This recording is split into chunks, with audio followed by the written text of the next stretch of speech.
Good morning, true crime friends. These dogs! Ladies, stop it. If you know me at all, particularly if you're a member of this ridiculousness that I call a YouTube channel, you know these dogs run my life, right? They run my life. And my nighttime videos is basically a series of me being attacked by small, cute dogs. But listen, we have things to discuss. And the thing that we have to discuss is Charlie Adelson on the stand. Yesterday, what was yesterday? Thursday, November, there's a calendar back there. Thursday, November the 3rd, Charlie Adelson took the stand. And honey, okay, first of all, I was perched. I was ready. I was like, what's he gonna say? And he gets up there and he raises his hand and he says, I promise to tell the truth. And I was like, okay, well, that's lie number one, because we know he's not, but okay, fine. So he gets up there. Oh, it is the slowest. It is the most boring. It is the most tedious testimony you've ever heard in your life. Is that by design? Were they like, okay, Charlie, this is what we're going to do. We're going to get up there and we're going to bore the jury within an inch of their life. And we're just going to keep like subliminally planting certain words. We're going to say extortion. And maybe in their minds, all they'll go back in the jury room and hear is like, oh, he was extorted. There was some extortion. But here's the thing. The story that he told made no sense at all. I'll tell you what his story was, and I'll tell you what it should have been. Okay, so look. Oh, this chair is so uncomfortable today. Okay, so look. According to Charlie, this is what happened. So he was running his mouth saying to Katie, saying, my sister's going through a divorce and I would hire a hitman, but a TV is cheaper. And isn't that hilarious? So he says that a few thousand times, right? Okay, fine. Terrible joke, but whatever. That's the kind of, it's like a kind of a dad joke, right? But he's a douche. So maybe it's kind of a douche joke. Okay, fine. So then he tells his girlfriend, Katie, who is poor and barely getting by and scraping to like pay for kids' school uniforms and whatever. He tells his girlfriend, me and my family are going to have a picture. We're going to pass the hat and we're going to pay my ex-brother-in-law $1 million to like let my sister have her kids. And Katie was like, okay. And then the brother-in-law gets killed. And so he's like, oh no, I'm so upset that my brother-in-law was just murdered, but I'm gonna have to go back to work and I'm gonna finish doing these surgeries and I'm gonna drive all around town. You know, I'm gonna blow a little coke because that's what I do. And then I'm gonna go home and get some sleep because I'm tired. Okay, fine. So he goes home and he's like, oh, hey, Katie girl, my brother-in-law dead. You know that one that we were gonna pay $1 million to? He got killed. And so Katie comes to the house and was like, I gotta tell you something. I was talking too much to my friends and my friends heard that you had $1 million. And so instead of just coming here and robbing you for the $1 million, they decided to go kill your brother-in-law and then extort you for like just your portion of the $1 million. And he was like, what? Oh my goodness. Okay. I don't have a lot of cash. I have $138,000. Oh wait. So Katie lied to her co-conspirator. She told him it was only 100, but he paid her 138. Okay, cool. Fine. So he's like, oh, I can't believe that your friends killed my brother-in-law. And now they're extorting me. So here's 138 in cash. And I've had a long day at work. I'm super tired. So let's me and you take some drugs and then go to sleep. You know, they got it in that night, right? They had some like conjugal post-murder non-marital Congress. Okay. So, because that's what you do with your extortionists. You take drugs with them and then you go to sleep because that makes a lot of sense. And then Charlie, according to Charlie, said, Katie, we can never discuss this. And so they just never talk about it again. But she's like, wait. I forgot one thing. They wanted $300,000. They never say we want $300,000. They say we want $350,000. Do they not know math? Do they not know how numbers work? King Tato told us, listen, I can't read, but I can add. So I'm thinking that he knows the number $300,000, $350,000, $325,000, whatever it was going to be. Okay, fine. So I guess it would be $333,000 if you're dividing it by a third. But something tells me they was not picking pennies when it came to that. Okay, so then Katie was like, look, I know you don't have the money, but we're going to take payment. We'll set up a payment plan. something tells me that if you're taking a payment plan for a murder, it's not going to be in like 10 easy monthly installments, right? He got a layaway murder. He got a murder on a firm. I'm like, if you have $1 million, why wouldn't you just get the rest from your family? It does not make sense to me. The amount of the payment plan was too low relative to the amount. You owe me $200,000, but you're going to pay me $2,000 a month? What? Nothing about this makes sense. If you owed me money, you out there in the internet, if you owed me money, if you owe me $200,000, I would be looking for $100,000 this week and $100,000 next week. The end of the story. Why would we drag this up? Why we got to keep interacting with each other and create a paper trail? Sir, no. So what I think actually happened was that this Mama Luke, that's Italian for idiot, told this joke and then finally was like, hey girl, you know somebody who can unalive my brother-in-law? She like, yeah, I know a dude. And so then the dude went and did the unaliving and she's like, okay, thanks for that cash, have a good day. Look, let's get some oochie coochie going over here and then we're gonna go on with the rest of our lives. That makes a lot more sense.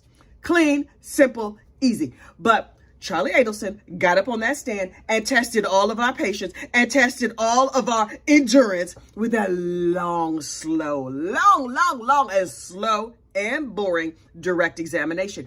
Dan Rashbaum, Mr. Roushey, we saw you with your script, right? And he asked those questions as though he were reading a script. And that is because he was reading a script. This is what I think happened. Now, child, this is the gospel according to Kathy. Do I have proof? Do I have information? Absolutely not. But this is what I think happened. The Adelson clan got their money together, child. You know, now they're passing the half of that $1 million. They pitched in. They got these like jury experts or whatever. And the jury experts are like, these are the questions that you have to ask, and this is how you have to ask them. We want you to keep Charlie on the stand for a whole day. We want you to just wear this jury out and just keep dropping in extortion, extortion, extortion. It does not matter that this story does not make sense. We're not worried about that part. We know this dude is going to jail. What we need to do is stretch this out and earn all of our money. So ask the questions slowly and methodically and read them as though you just learned to read this morning. Rashi was up there like, is it true that he was doing some of that Alec Murdoch finger reading? Like, sir, I cannot with you. And Charlie, all sedated, because listen, Charlie Boo-Boo, Mr. Maestro, we heard you on them calls. We heard you on the wiretap calls where you were like moving and grooving and asking all the questions and doing all the things. And now you're like, I have had a lot of calming narcotics and now I'm going to answer these questions. Sir, This would be the equivalent of me and all of my loquaciousness and all of my hyperactivity being like, and today I would like to answer questions about why it is that my dogs, blah, blah, blah. I can't even get through a whole sentence because it's too slow, it's too tedious, and it's not believable. Me in my regular life, I'm pretty much like this all the time. I mean, tone down when I need to, but not that tone down. If anybody who knows me watch these videos, they'd be like, that looks like her. That's just her being her. And so when I look at Charlie, I'm like, boo-boo, nah. And let me understand this. Let me get this straight. So you're being extorted. The blackmailers are only holding over your head that they could kill you after they've already killed somebody. But here's the thing. Normally extortion is like, pay me the money or I'm going to kill your brother-in-law. Plus, it's the brother-in-law. Why would it be pay me the money or I'm going to kill you? I'm going to kill your mother. I'm going to kill your sister. I'm going to kidnap your child. Like something treacherous like that. It doesn't make sense. But I don't think that the defense wants this whole situation to make sense. You know what I want them to hear? You know how like if you want to hypnotize somebody, not that I have experience with hypnotizing people, but if you want to hypnotize somebody, you play like a melodic repeating tone, like, and then you just keep dropping in the keyword. I think that's what they're doing. I think they're just trying to lull us into a sense with some of that ASMR and then just keep dropping in extortion, extortion, extortion. They want you to hear the word extortion in your sleep. They're not worried about the fact that this story makes no doggone sense at all. Now look. There's one juror that court watchers are finding very questionable. Apparently, instead of focusing on the lying-ass liar who's up there lying on the stand, he's all looking in the audience and checking things around.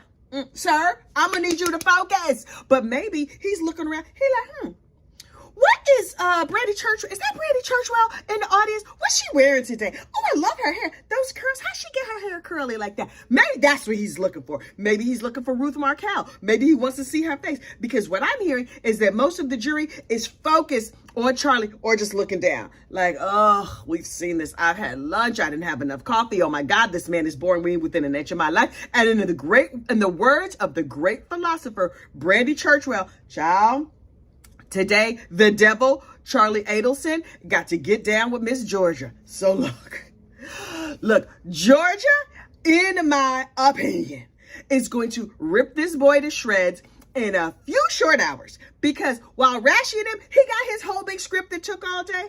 I think Miss Georgia gonna be done by lunch. I could be wrong, but I am perched, waiting, fully ready to go to watch her systematically, in her naturally calm way, disassemble his lying behind. She's gonna be like, okay, you know that 6 hours that y'all took this morning to assemble and build up this falsity? She gonna ask 3 questions, boom, that's gonna crumble. And Charlie, watch his eyes, because he blinks real long when he's nervous. He gets these like little frowny marks right here, and his blinks get, when he's agitated and upset, he basically, this is him blinking.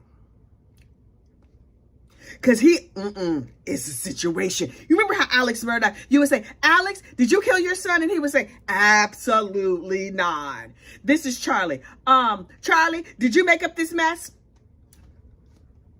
No, I did not. I'm looking at your body, Charlie Adelson, and it pains me. Listen, he sees himself as some like big hot maestro dude who's going to skate on this murder trial or try and skate on this murder trial.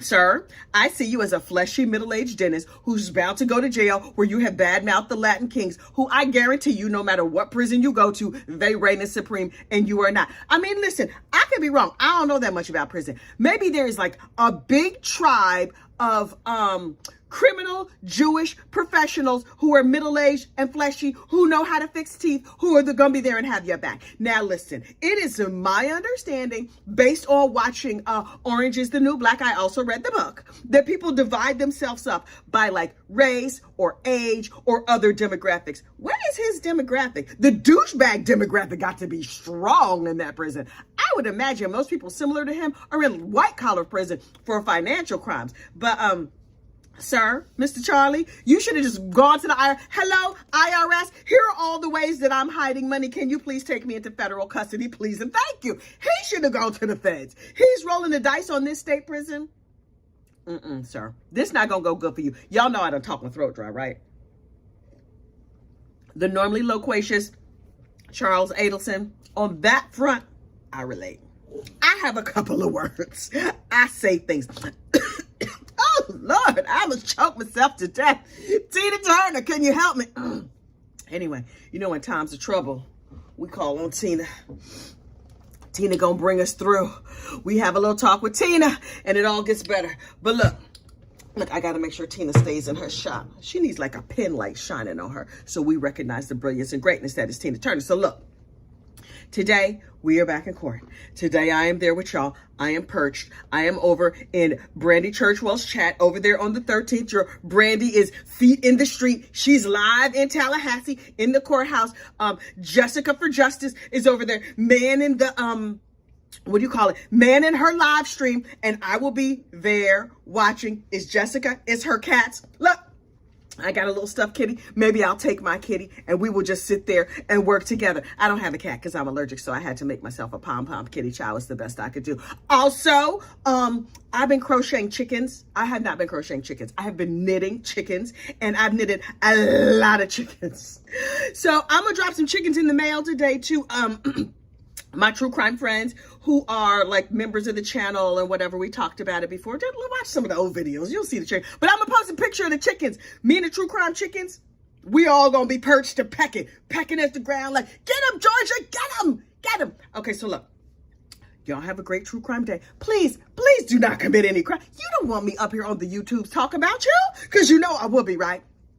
I'm that kind of girl. I'll be like, now listen. I'm a good secret keeper. I have so many secrets you have no idea. But if I have not promised to keep your secret, then if we off the record, then we are off the record. But if you commit a crime and it ends up on the court TV or on the news or whatever, I'm gonna be right here with everybody else just watching, talking about it. Like, oh, well, what'd she do? And what'd she wear when she did it? Really, that's what she said happened. Okay. So please, go out there. Don't commit no crimes. Like, subscribe. I will see you soon. Bye.